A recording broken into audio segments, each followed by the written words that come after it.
In this video, I explain the entirety of Ranboo's character with all the fluff cut out and only the important stuff left in to make it easier for you guys to figure out what's going on with this extremely complex character. If you want more of these videos, feel free to subscribe and I will deliver, because everyone who quite literally likes my videos isn't subscribed, and I'd appreciate it if you were.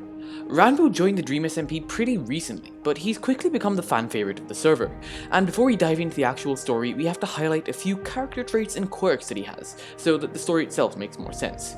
If you want to skip straight to the story though, go to this timestamp. Ranboo canonically has memory issues, both long and short term, which means he finds it hard to recollect even who his friends are, who's good and who's bad, and what he himself has done. To try and counteract this though, he made what he calls memory books. These are books in which he documents all of his interactions, thoughts, and actions, and he started off with one fake one and one real one. The fake book was to act as a decoy if anyone asked to see his book, and was called Memory Book, whereas the real book was named Do Not Read and has his true intentions, thoughts, actions, and motivations.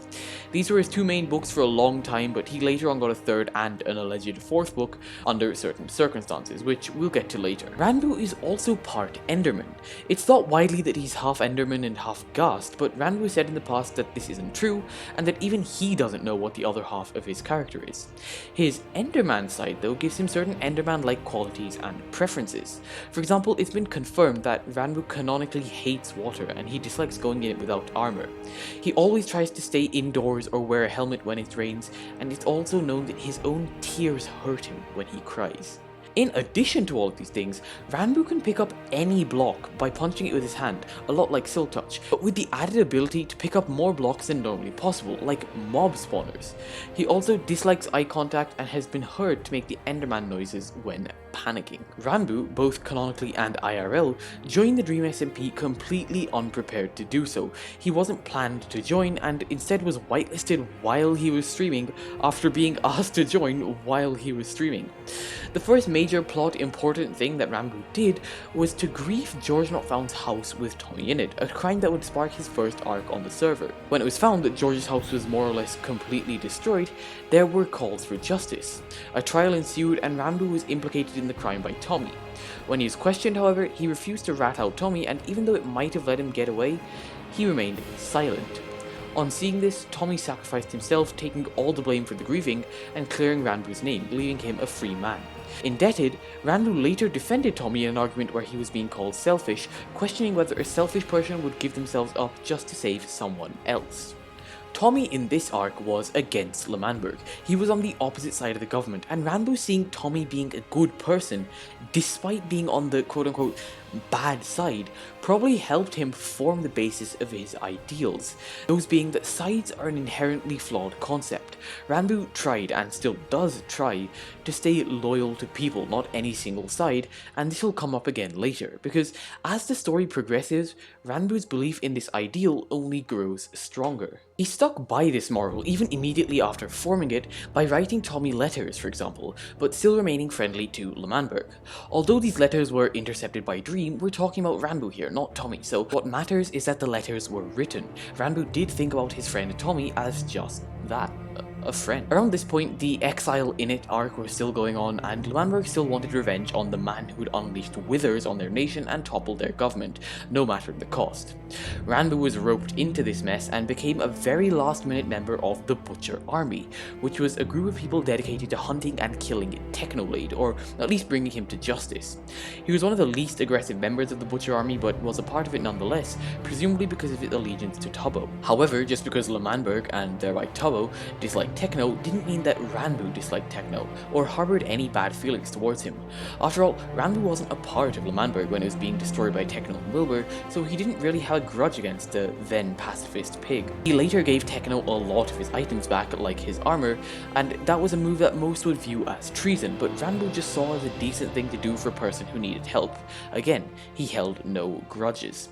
Techno then forgave Ranboo, making both of their views of each other positive, making Ranboo much more open to helping Techno. This will come up again in a bit. After this major plotline, Ranboo's story falls into a bit of a lull. He was killed by a llama named Clarencio, who spat him to death, which is why he now hates llamas. Just another day on the Dream SMP. Anyway, Ranboo was decorating for a festival at L'Manberg, which most were invited to attend, including Dream, but excluding Tommy and Techno. While he was decorating for the celebrations, Ranboo found his second memory book, Do Not Read, missing and immediately started panicking. He had documented his every move in that book, and he knew that if L'Manberg found out that he had outright given Techno his items back, that he would be seen as a traitor. Given the country's shellac killing Tubbo history with executing traitors, this made Ranboo uneasy, and he spiraled and devolved more and more, looking for the book in every chest he could find, worsening with every failed search. Finally, however, he found the book in a double chest in his own house, and without thinking of the implications, took it back, relieved to have found it. As he started to go about the rest of his day, though, he realized something. He hadn't kept the book there. He hadn't placed his most prized possession in the chest. That wasn't him. That was someone else. Someone else who had gotten their hands on the book. Someone else who might know of his actions, who might out him as a traitor. These thoughts swirling in Ranboo's head, he made a panic room out of obsidian near what was left of L'Manberg. He filled it with comforting signs, and it seems that the obsidian itself comforted him. And my theory on this is that the Endermen hide near the obsidian pillars of the end to try and stay safe from the dragon, so naturally Ranboo feels safe around obsidian. The next day was the day of the festival, and since Ranboo held both Techno and Tommy as friends in his mind, he agreed to feed them intelligence and help them to kill Dream. He told the duo that Dream would attend the festival, and that he was apparently going to follow the age-old tradition of no armor in L'Manberg. That second part ended up being false, with Dream showing up in full netherite armor and starting to build obsidian walls around L'Manberg. Neither Techno nor Tommy blamed Ranboo for this wrong information, and instead Ranboo simply watched from the sidelines as Tubbo and Tommy fought, and then as Dream manipulated the situation. Dream said that the reason he was building the walls around L'Manberg was that Tommy had blown up the community house, one of the oldest and most important structures on the server, causing tensions to rise even further. As Dream targeted Tubbo, trying to make him even more insecure, he declared that Ranboo was a traitor and that he had been working against Tubbo this entire time. Given that the last thing he could remember himself doing was helping Tommy and Techno, Ranboo was at a loss for words and turned to his memory book to try and come up with a response to Dream. He opened the first page though, and found it blank, completely wiped clean, except for one smiley face.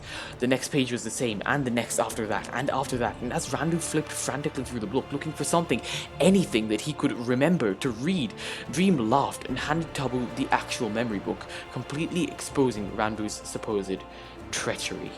In the heat of the moment, the betrayal was brushed off for more pressing matters, but later Ranboo got into an argument with some of the other server members over his concept of morality and allegiance, leading to puns getting annoyed at him and calling him selfish and indecisive, saying that he was helping no one by not picking sides in conflicts and only making things worse. This argument got worse and worse, and eventually Ranboo left, going to his panic room to try and calm down and cool off. As he was reading the signs and slowly coming back to normal, however, Ranboo heard a voice in his head. It sounded like Dream's voice, and it told him that he had blown up the community house, that he really had betrayed his friends, and that in his effort to stay loyal to his people, he had betrayed them all. Ranboo tried to argue against the voice, saying that he hadn't done any such thing, that he had documented such an action in his memory books, but the voice simply made him lose faith in his books. Ranboo's books, his anchors, the things he trusted the most and used as his rock, could no longer be fully trusted in his eyes, and this loss started to make him spiral downwards, until he eventually asked the voice in desperation what he could rely on, if not the books. The voice only replied, "Definitely not yourself. I'm not even real," before disappearing, making Ranboo spiral even further, making him think he was crazy, and making him incredibly insecure. The day after these events was Doomsday, the day on which Techno and Dream had promised to completely destroy L'Manberg. Ranboo vowed to fight alongside the L'Manbergians against the Techno-Dream alliance, and could only stand and watch in horror as the entirety of L'Manberg was destroyed by withers and TNT rain. He also saw Nikki, a person he had trusted and looked up to, burning down the L'Man-tree, and this only furthered his hatred for Sides, and convinced him that even the best people would and could be corrupted by the flawed logic of division during conflict. Ranboo's house was also destroyed during the Doomsday TNT shower, and he found himself homeless harmless after the dust had settled. Phil contacted Ranboo after this, knowing that he was trustworthy, and offered him a place to stay. Ranboo, trusting both Phil and Techno despite their differences in previous conflicts, agreed to the offer and hence joined the Arctic Anarchist Commune, slowly becoming closer and closer to Techno and Phil every day. After having settled into his house at the Commune, Ranboo went back to L'Manberg's crater to try and retrieve his items. He went to his panic room, which was still standing, being made out of obsidian, and started to try and pack up when he started to spiral again, eventually hearing the voice in his head again. Ranboo asked the voice why it was back, to which the voice replied that it had always been a part of him, and that Ranboo only listened to it consciously in the panic room. This shook Ranboo, but the voice continued, accusing him of blowing up the community house once more, and even of helping Dream gather the TNT that was later used to blow up L'Manberg. Ranboo denied this again, saying that his memory book showed no record of any such thing, and that it couldn't have been him. But then he found a chest in the walls of the panic room with 2 TNT blocks left in it, causing him to stress out so much that he was making Enderman noises just to comfort himself. A few days later, and still shaken to his core, Ranboo went back to confront the voice in the panic room. On this visit, it explained that Ranboo blacks out regularly and follows the orders of the voice, doing whatever it asked. The voice claimed that it was during these blackouts that Ranboo had blown up the community house and helped Dream gather TNT, and even that Dream trusted Ranboo while he was blacked out and following orders, otherwise known as Enderwalking. Unsurprisingly, Ranboo couldn't remember anything from these Enderwalks and refused to believe what the voice was telling him. The voice insisted that it wasn't lying though, and that Dream even trusted Enderwalking Ranboo enough to give him one of the discs which were arguably the most precious items on the server. In disbelief but now too curious to stop thinking, Ranboo went back to his house, and there, buried amongst his other possessions, he found a disc which was, well, at the very least, an exact copy of the real deal. The shock of this discovery caused Ranboo to black out. He later told Techno and Phil about his enderwalking and the fact that he possessed the disc, expecting to be shunned for both of these things. To his surprise, however, the pair didn't seem to care, which gave him some reassurance. The next we heard of Ranboo, he was one of the reinforcements that came with puns as Tommy and Tubbo finally confronted and defeated Dream, trapping him in prison and ridding the server of its primary antagonist. Ranboo said he knew he was right about Dream the entire time, that only with everyone working together with no sides, only then could he be stopped. While he was thinking about Dream, however, he wondered whether he actually did blow up the community house or whether that was a lie fabricated by the voice. He had never spoken to Dream one-on-one in person before, and he planned to go to the prison and ask Dream for clarity, just to get some answers, no matter whether they eased his conscience or not. A little while after this, Ranboo randomly started hearing the disc Mellow High, and he went back to the panic room to try and get it to stop. It worked at first, but then the disc started playing again, and this time it refused to stop. He went back to the panic room to try and stop it again, but it didn't work, and Ranboo ended up devolving into shouting at the voice, demanding answers, finally asserting himself and eventually managing to end the incessant and intolerable music with a yell. The strangest thing happened after this yell. Ranboo was suddenly, quote-unquote, free, able to edit the first page of his memory book, sure that he hadn't done what the voice had told him he had, and ready to visit Dream, not to ask for clarity, but instead to tell him just how much he had hurt people. This seemed like victory. It seemed like Ranboo had finally confronted and defeated his inner demons, and that he would no longer be tormented by the nagging feeling that he betrayed his friends constantly, no longer tormented by the wretched voice of Dream.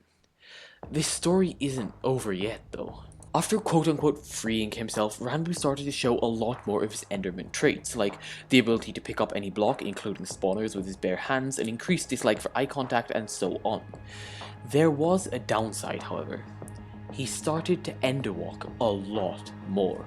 During these enderwalks, he would act normally, but would speak, write, and talk in Enderspeak, the language of Endermen. At one point during these enderwalks, Ranboo visited Dream in prison, having a nightmare consciously, simultaneously, in which he did the same. In said dream, or should I say in said nightmare in which he visited the prison, Ranboo met Dream.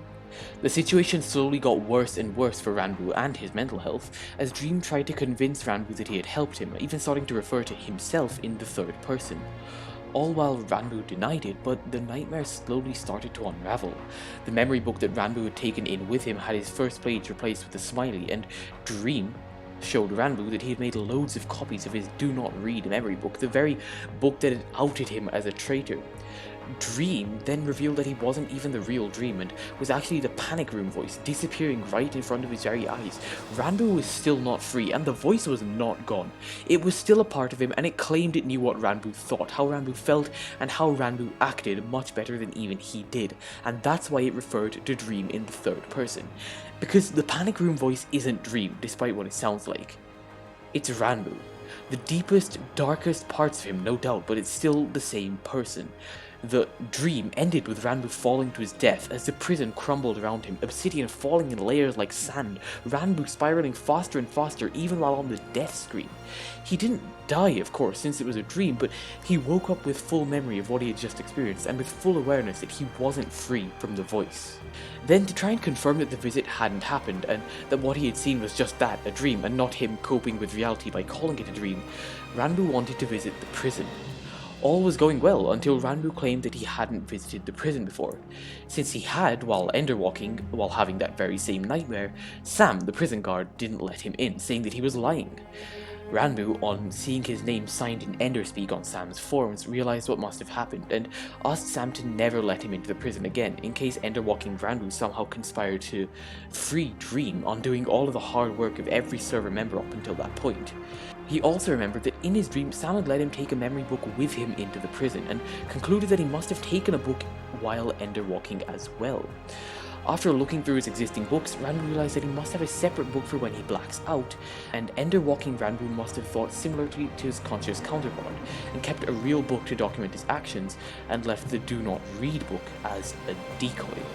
Ranboo's plan as of now is to find this book, clear his mind, conscience and questions, and then burn it, to remove any possible evidence of him helping Dream. He plans to go to sleep holding an empty map so he can track it on waking up and see where he goes while enderwalking, ostensibly to find the book in this area. He also decided that he wanted to be able to confide in somebody about the enderwalking to help clear his conscience, as I said earlier. He doesn't know exactly who to tell though, because he'd have to trust the person enough to actually tell them. He also wants the person to have their own secrets, to make them morally grey and for them to be sort of detached from the situation, to help them keep the enderwalking secret. While Techno and Phil seem like obvious choices here, he doesn't think they'd care about his problems enough to help him. He's considered that he might not be able to get his memory book back alone and will need a second pair of hands, and he's willing to make compromises. He really wants that book. Before we end off, however, I'll leave you with one last interesting thing. In one of his latest streams, Ranboo had a very specific set of items in his inventory. And when you read those out, that's right, read the first letter of each item in his inventory, they spelled out he is in control. And on that spooky note, the video is done. Hope you enjoyed.